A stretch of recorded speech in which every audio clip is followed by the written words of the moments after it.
Hello there everyone, welcome back to another episode of Try New Things, where today we're going to be doing yet another woodworking project. Now the idea for this one came from my daughter, who sent me this picture and said, why don't you try to make some of those? So I said, why not? Now if you were unsure of what it was we were looking at, that was a snail-shaped holder for some coasters, some wooden coasters. So I took a look around the shop and I found this leftover piece of thick oak from when I did the corn sheller project, and another piece of oak flooring that I've run through the planer, and that was left over from some project I can't remember now. But anyways, this is what we're going to use to put together our snails. And back at the house, I started out by drawing on here the bodies of 4 snails. They'll be more apparent once I start cutting them out. And then on the oak boards, not sure if it'll come through. Yeah. But I started drawing out my coasters as well. So we're going to start out by cutting everything out, and then we will have a lot of sanding to do. But we're going to turn these pieces of oak into a few snails and some coasters that ride on their back. So we start our snail-based woodworking quest over here at the bandsaw today, where we're going to go ahead and separate the 4 bodies first, and then we're going to go from there.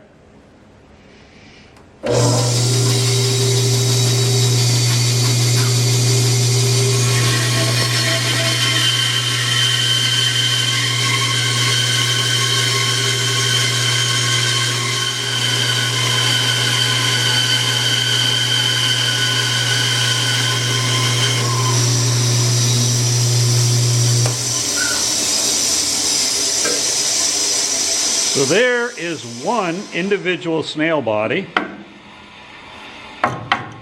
and there's another.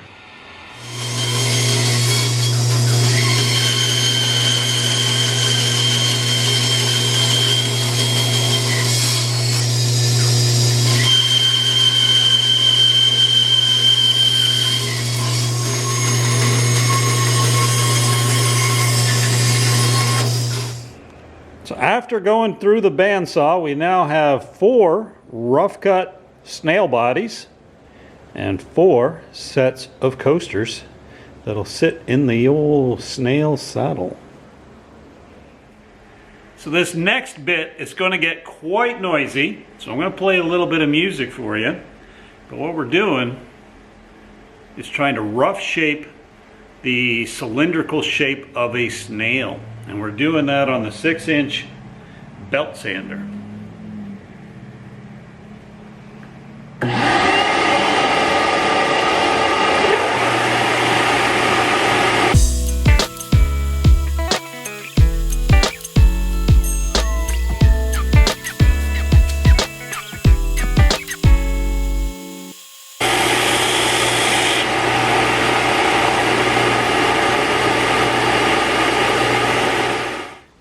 So now we've got our snail bodies pretty much cylindrical, if you look at it from the end. Now obviously you still need a flat bottom, or else your snail will roll over. But the next thing we've got to do on the belt sander and freehand is round off the ends to make them a little bit more smooth and bulbous. So that's going to be our next step, and then we're going to come back and smooth the saddle portion of each of these snails. Either that, or we'll work on our coasters. One or the other, you'll find out in a minute. So now that I've roughly rounded the ends of each of my snail bodies, I think I'm going to put them in the vise and use the orbital sander to round them off the rest of the way. It's so easy to take too much off with the belt sander, so I just wanted to get the approximate shape to start. But let's get these in the vise and see how they turn out.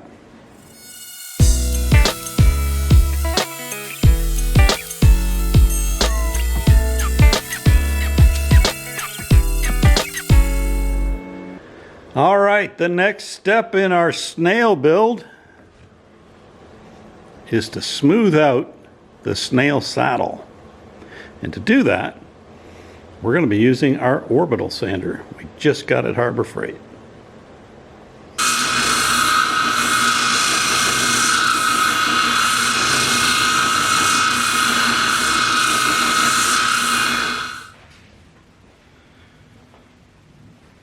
It's that time in the project once again.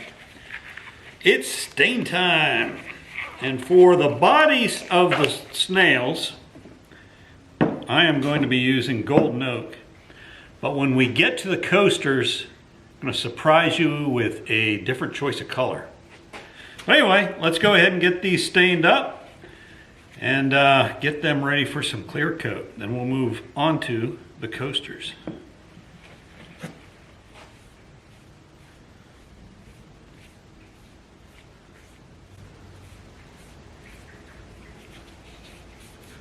This is when the wood really transforms into something else.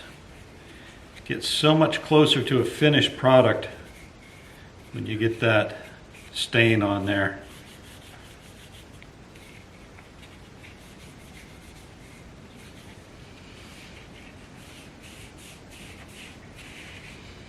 Come back and wipe the excess off that in a second.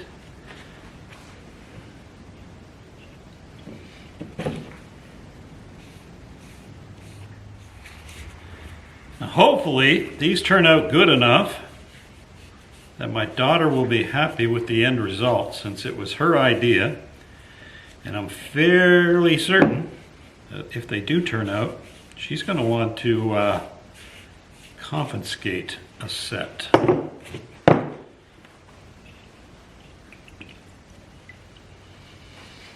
But they are a lot of work.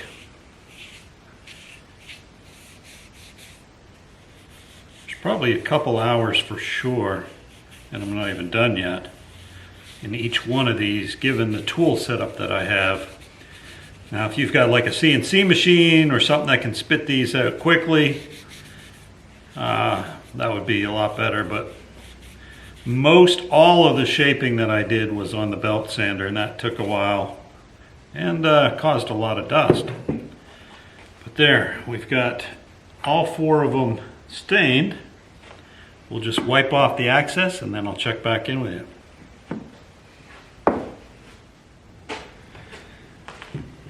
So what do you say we figure out how to put some antennae on our snail bodies? So I've got these little brass rods.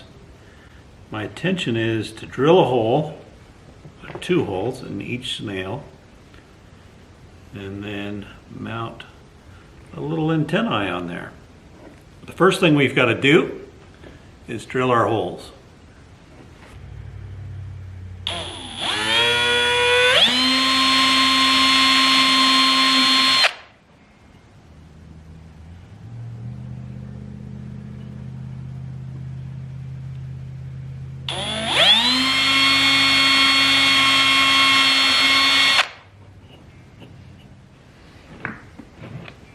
So there we go.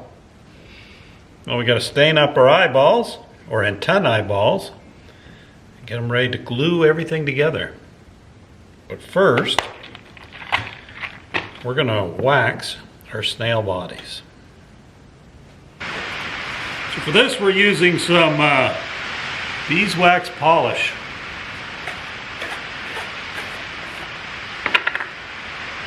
I apologize for the sound of the rain. There's nothing I can do about that.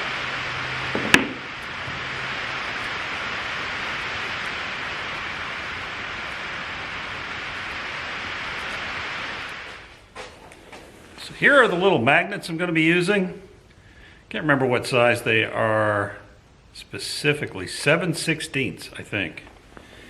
But we're going to go ahead, and I've marked the center of each of my 4 coasters. We're going to drill our depression, and then we will glue our magnets in, and then we'll try them back again in the snail's back.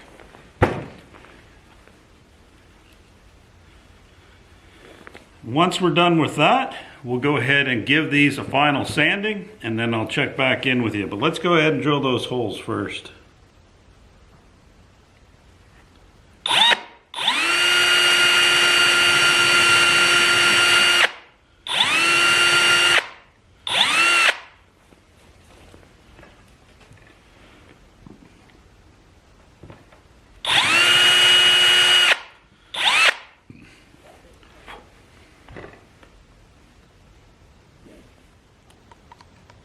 So I've got all my magnet recesses drilled into my coasters, and I've got them all sanded.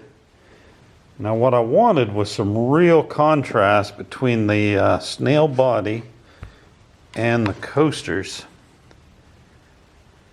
This is black walnut, which is the darkest stain I have, and I'm just using it on a scrap piece to take a look. And it's not as dark as I wanted it to be. So I'm going to try something I've never done before. And right here, you may see, and may not see, I've got some steel wool and some vinegar. So I'm making my own stain out of steel wool and vinegar. And hopefully that is going to be darker than the black walnut stain is. We'll have to try it out, but for this to work as best as it can, apparently you let it sit for 2 to 3 days, and I've only let it sit for probably an hour. But just stirring it, I know it's starting to work. Let me grab my stir stick. All right, here's my oak stir stick. I just dip it in the mixture here. And I know it starts out looking wet, but give it a few minutes.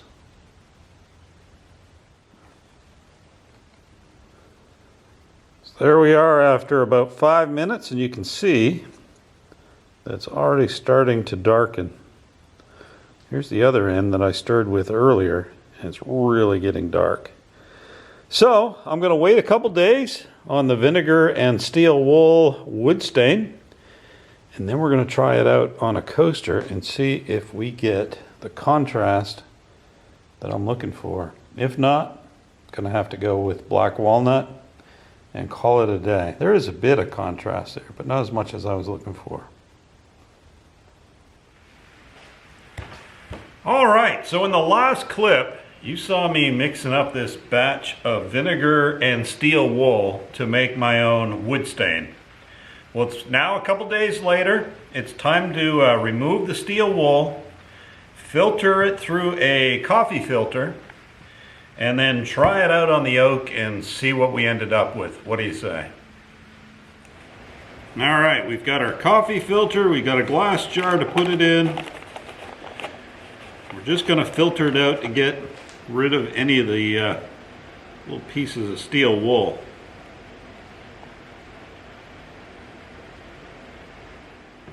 Just a reminder, you can see the ends of this. It's with my stir stick, and hopefully that's what's going to happen to our coasters.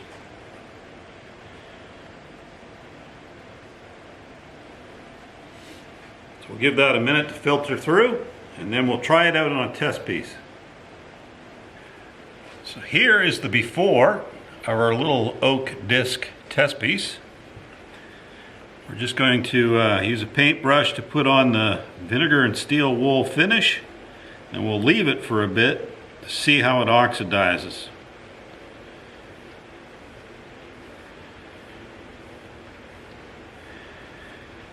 And if it's not dark enough in the end, I think we can apply a second coat. But yeah, we'll just leave that open to the air. Again, it doesn't look any different yet, other than wet. We'll come back in a few minutes and take a look. All right, it has now been about 15 minutes. And again, here's what they look like before we do anything. Here's what it looks like with the dark walnut, one over here.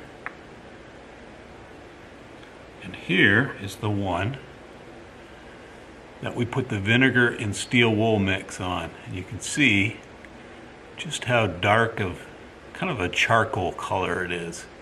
I like this, so we're going to go ahead and stain the rest of these, and then we'll check right back in with you. At this point, we've got all of our coasters stained, and they look a little grayish blue and chalky at the moment. My understanding is, and my hope, that with the application of some clear coat, these should pop right back to almost black. So that's what we're going to do right now, is put some clear coat on and see how they turn out.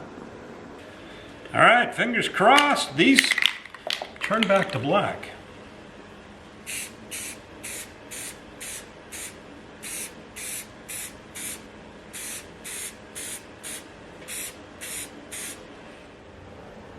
So our coasters are now stained and clear coated, and they're kind of like a mix between grays and blacks.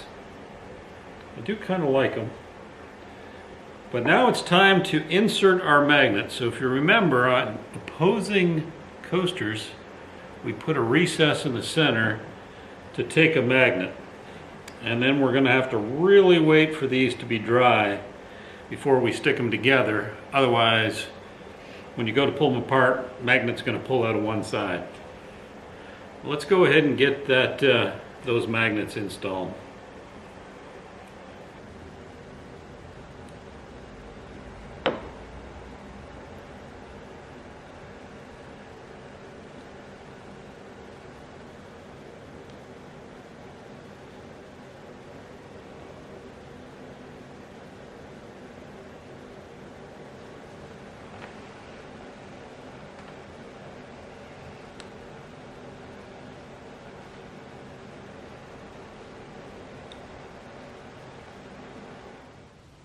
So the clear coat has dried, the magnets have dried. It's time to put our coasters into our snail saddles. All right, here is our next snail that we're going to be doing. And if you remember, when I set all four of these coasters on the saddle, they wouldn't stay on, they would fall off the sides. That's the reason we put these magnets, so they'll stick together in pairs, and then you can just set those on the snail's back, and voila, it is done and it works.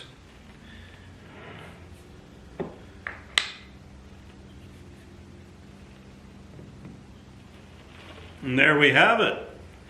4 sets of coaster snails complete. Now it's time to be honest. The most astute of you will have noticed there's something significantly different between my snails and the image I showed you in the beginning. Let me put that up on the screen again. What I failed to do is put the antennae on the correct end of the snail. So in every one of mine, I put it on the opposite side.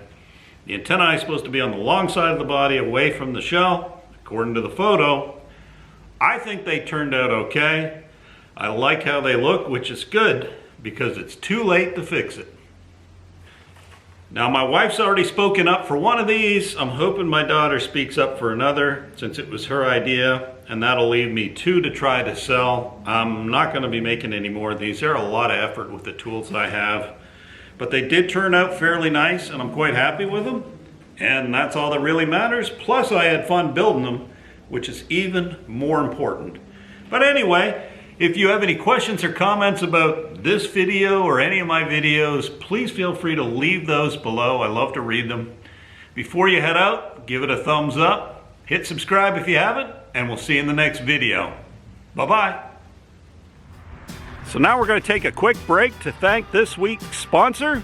And this week's sponsor, like every week's sponsor, is me, Chris Gladstone with TNT Try New Things, where I have started a new website link partnering with Buy Me a Coffee as an opportunity for you to check out some of the items I have for sale that you have probably watched the videos on me making. It's also an opportunity to sponsor the channel directly, either through buying me a coffee, or, if you're feeling particularly generous, signing up for an annual membership. With that, I'm going to go back to the video.